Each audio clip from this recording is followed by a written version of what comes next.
Welcome to this edition of the Million Dollar Mastermind podcast. This is where we pick the brains of high achievers from all walks of life and get their hard-earned, real-world insights on winning. I'm your host, Larry Weidel.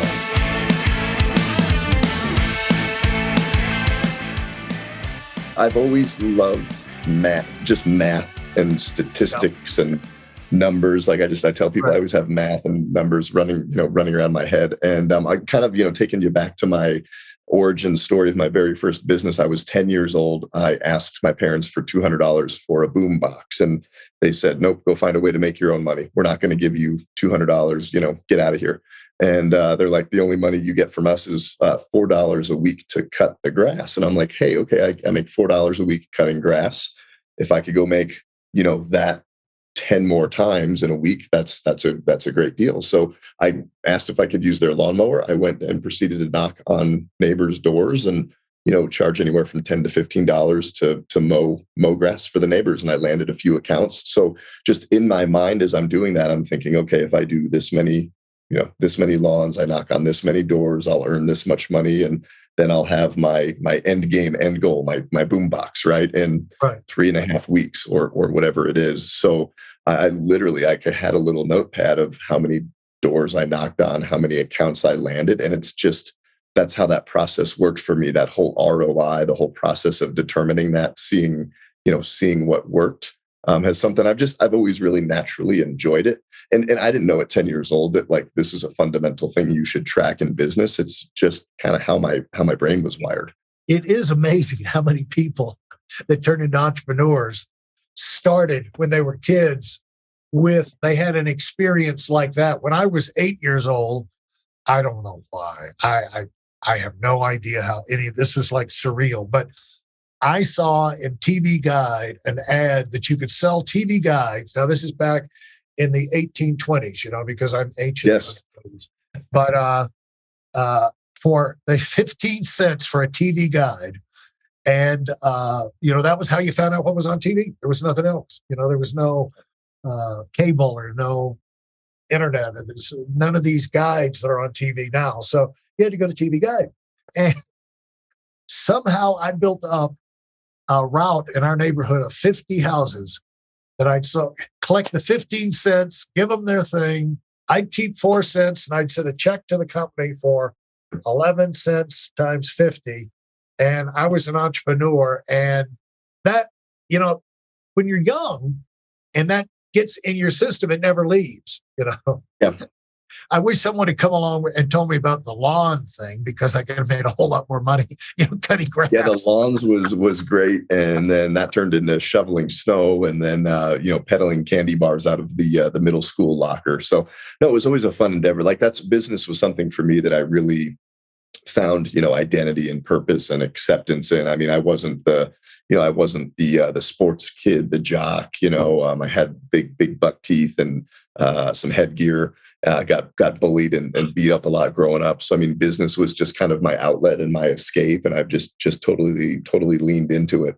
So what got your attention as what captured your imagination, and when did you get started in business? Yeah. So, I mean, the story I just shared, that being 10 and mowing lawns, I mean, that was like, hey, here, I want a boom box. I've got some resources to go and mow lawns and count money and make my money. So I was always doing a little bit of that while I was going through, school, middle school, high school. But, I'd say what my first, official business was when I was in college. So from 1999 to 2003, I was at Colorado State University here in Fort Collins, and I got approached by a national college painting company. So basically, they offer students an opportunity, an internship with them to learn all about the painting industry. So it was a very sales and marketing focused and driven organization. So that kind of brought me back to my roots. I'm 18, 19, getting back to that. So I made I made 6 figures over 4 years in college painting houses. And I just share that number because I managed to spend like twice what I made, graduate Colorado State, And, I wasn't going to stay in painting. It's a Right. dirty Yeah. business, hard work. You're sweating in the summer. It's seasonal. Like, here's all the reasons I didn't like it. And I actually was a bad painter. So I jumped into the mortgage business back in, 2003, 4, 5. And, if you remember those days, everybody was in it. Everybody was able to make, some good amounts of money. But I ended up working for a very conservative bank that we didn't get along. I had to wear a suit and tie to the office every day and meet these quotas and make these calls. And, I was planning my escape from the bank. And literally one day, the bank bank president, the mortgage division calls me in and fires me. Can we curse on the show if it's quoting? I think you probably will, but go ahead. He said, put all your shit in a box. He literally, I had not even met the guy yet. It was the new incoming president. He's like, Matt, I'm so-and-so, put your shit in a box, you're fired. And I'm standing there in shock and went and grabbed everything and literally stepped out. So you asked about when it really clicked for me. I mean, my first official business is, it's March 2005. I'm 22, 23 years old, recently married, lots of debt, have these dreams to go conquer something in the business world, not really knowing yet. And all I knew how to do was paint houses. So I literally grabbed my stuff, stepped into the parking lot, and I, made a couple of vows. I'm like, hey, I'm never going to work for somebody again. I pulled off the tie. I'm like, I'm never wearing a tie to work. I'm just going to be me. I'm a t-shirt and jeans kind of guy. And I'm going to go give this painting thing a run. And that's when our, M&D painting, our painting company, launched.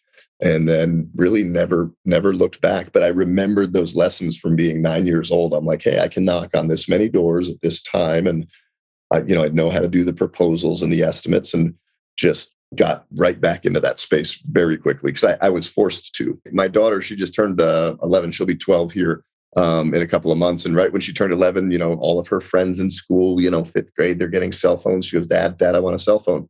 And I told my son, who's a little bit older, the same thing, a few years prior. I said, yeah, those are $1,000. And they both said to me, well, you have $1,000. I said, yeah, I do. You don't. You can go figure out a way to make that money. And it was really interesting. I don't ever want to push business on my kids. I did the little cash flow, Robert Kiyosaki's cash flow quadrant. I said, hey, you go work for somebody, work for yourself, start a business, go invest. And my son, he decided to come work hourly at our company, just doing things around the office. He worked his butt off for an entire summer, made that money. My daughter, she's wired a little bit differently. She goes, well, could I do a business? I go, sure, you can start a business. What do you like to do? Well, I love to bake cookies. So she started a little cookie baking business, and then found a way. We really worked a little marketing plan. She sent these cute little emails to people and tracked the return. And, about that same time period that my son had spent, she made her $1,000. And, now they both have their cell phones, but they earned them. There's a value that they see there. And there was a real proudness that they had, that they earned that in their own way that they loved.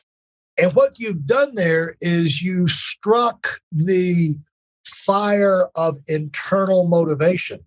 There's a carrot stick motivation that will allow you to get through life just because you have to do certain things.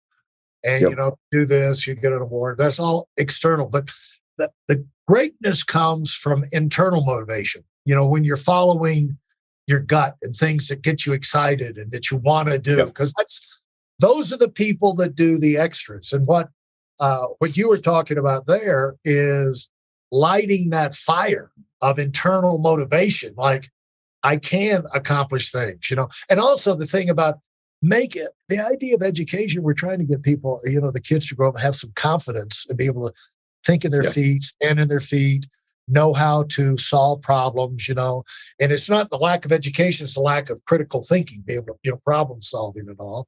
But if they don't have the motivation, they're just sitting in there playing video games all the time. Where's that? What's that going to lead to? And so hopefully a career as a professional athlete, because they've got plenty of time to play video games.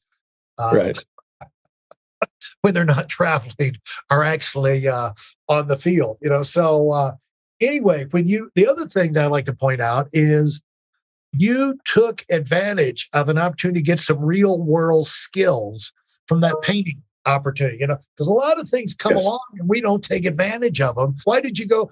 into roofing, and what did you really want to tell me about the roofing business we were talking about? Oh yeah, I'll share a fun story. So, in the painting industry, so northern Colorado, we get hit with a lot of hailstorms. So 2008, Windsor had a really big tornado that came through, and then we ended up, doing a lot of painting. But we were painting for these bigger contractors that came in, roof contractors and general contractors. So that was our first exposure into, working with insurance claims and just seeing the potential of business that was there. So, over the years, we were just a little scared to go up that high, to go up on the roofs and have to deal with that. We didn't understand a lot of the labor side. Yeah, but we finally in 2020, we made the jump. We said, hey, we're gonna jump in and we're gonna learn the business. We connected with a really great crew. They've done this for decades. And so the roofing side is relatively new, but I'll share kind of a fun story. So when there's a hailstorm here,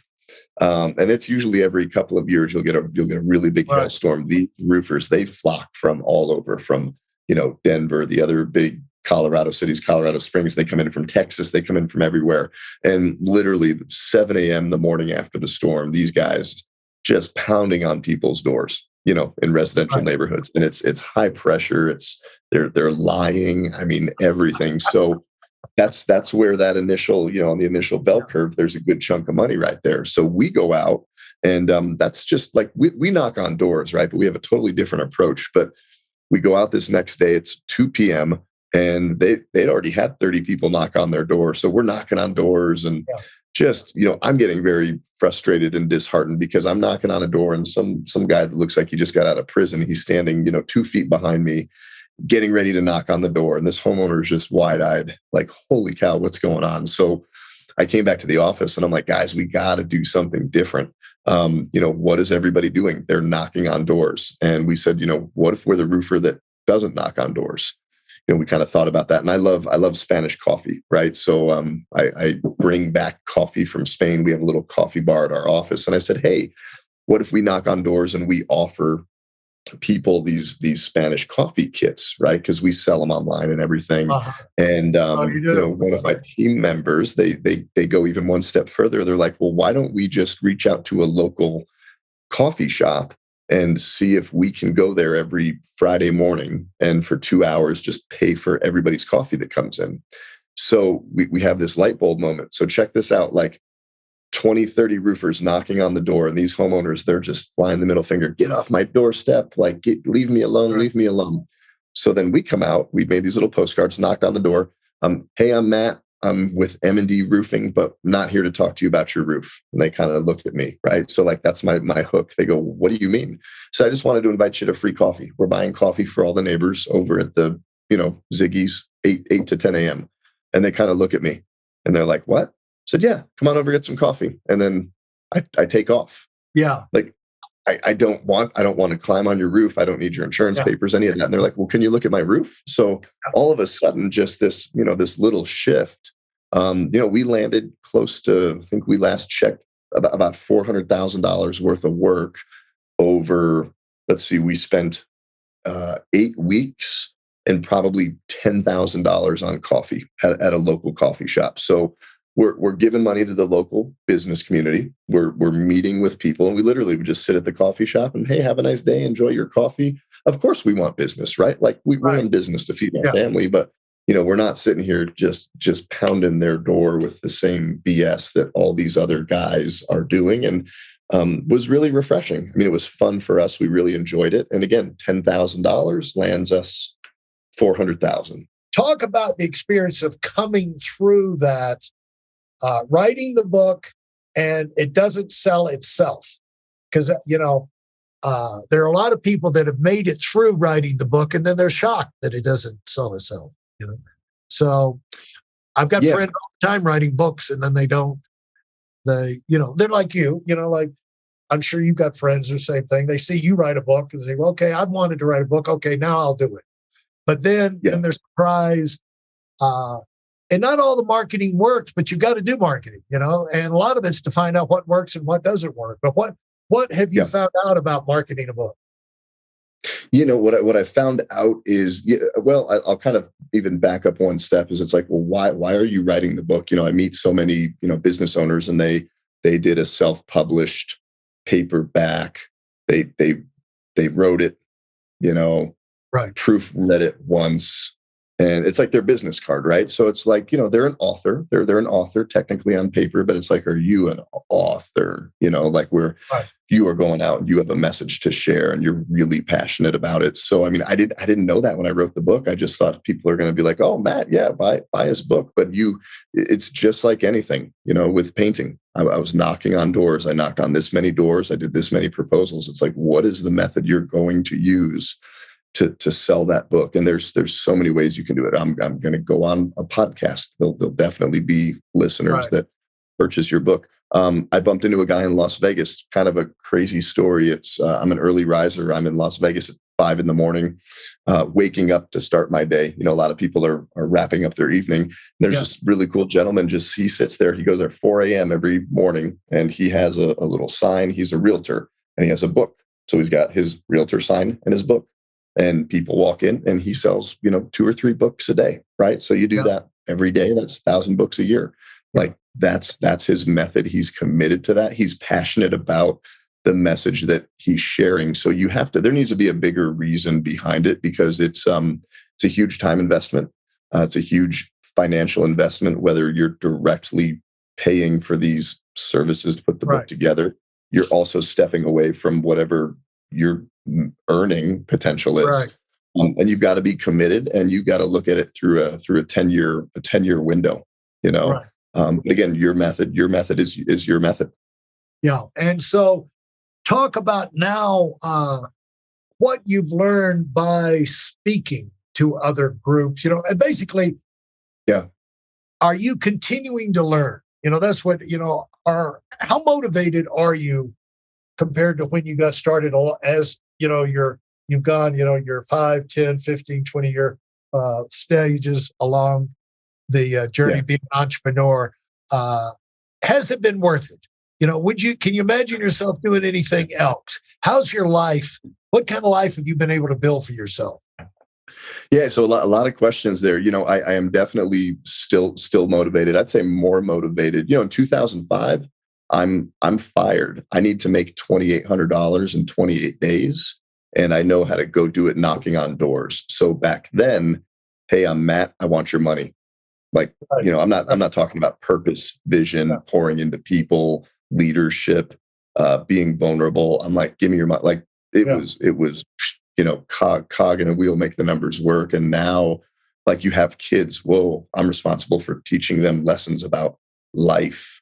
And I have kids. Now I'm really seeing, some past, say, traumas or things that I went through in my childhood that I'm like seeing pass over to my kids. Well, I've got to deal with that. I've got to go on this journey of self-discovery and finding out that I can be a better person, and business is a vehicle to help me do that. So my motivation is it's stronger than it was, and it's for different reasons. But gosh, I could not imagine ever working for anybody ever again. After getting a taste of business, something I love, something I'm great at, and it's something that others need. And I really view everything as like, how do you go out and help people every day? How do you make their lives better? We own 6 companies technically here, and everyone's a little different. We have a jiu-jitsu academy. We sell an online drywall repair tool, and in different ways, we get to help people make their life better. That's the consistent theme. Thanks for listening to the Million Dollar Mastermind. If you felt there were any valuable takeaways from this episode, please take a minute and leave us a 5-star review. Your feedback is important and really helps us get the word out to a wider audience. Remember, we have a valuable webinar that is absolutely free. Register for it right now at weidelonwinning.com. Thanks for listening.